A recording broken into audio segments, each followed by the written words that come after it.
आंदोलन पर अमेरिका की छाया। विपक्ष और मीडिया आंदोलन को अमेरिका और अंतर्राष्ट्रीय एजेंसियों से धन मिलने का लगा रहे आरोप।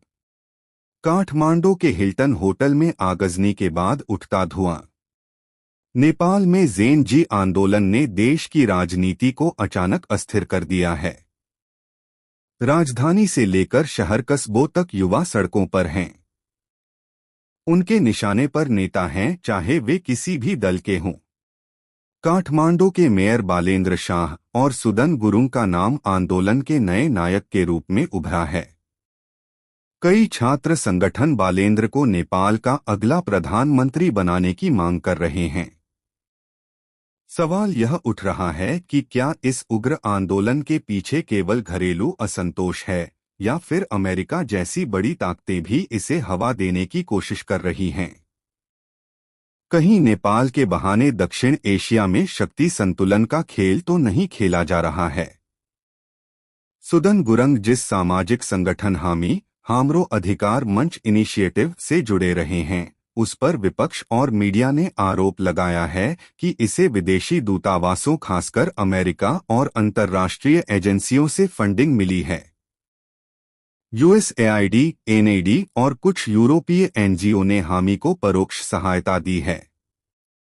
आलोचकों का दावा है कि इस तरह की संस्थाएं लोकतांत्रिक सुधार और सिविल सोसाइटी को मजबूत करने के नाम पर पश्चिमी प्रभाव फैलाने का काम करती हैं। हालांकि सार्वजनिक ऑडिट में अमेरिकी सरकारी एजेंसियों से सीधे फंडिंग के ठोस प्रमाण अब तक सामने नहीं आए हैं। काठमांडू स्थित अमेरिकी दूतावास ने सफाई देते हुए कहा है कि नेपाल में दी जाने वाली कोई भी सहायता पूरी तरह पारदर्शी और कानूनी। यह केवल शिक्षा, स्वास्थ्य, महिला सशक्तिकरण और प्रशासनिक क्षमता निर्माण जैसे क्षेत्रों तक सीमित है। बावजूद इसके विशेषज्ञों का कहना है कि नेपाल की संवेदनशील राजनीति में ऐसे आरोप आसानी से राजनीतिक हथियार बन जाते हैं। रूस का दृष्टिकोण रंग क्रांति की परछाई। रूसी मीडिया संस्थान आरटी और स्पुतनिक ने नेपाल के छात्र युवा आंदोलन की तुलना यूक्रेन 2004, 2014 और जॉर्जिया 2003 जैसे रंग क्रांति अभियानों से की है।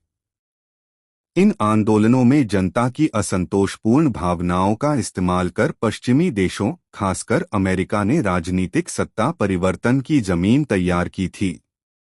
रूस का आरोप है कि नेपाल की मौजूदा अस्थिरता का पैटर्न भी वैसा ही है, जहां भ्रष्टाचार और बेरोजगारी जैसे असली मुद्दों के बीच विदेशी ताकतें अपने हित साधना चाहती हैं। रूस यह भी कह रहा है कि अमेरिका नेपाल में युवा शक्ति को एक सॉफ्ट टूल की तरह इस्तेमाल कर सकता है, ताकि भारत व चीन दोनों पर दबाव बनाया जा सके।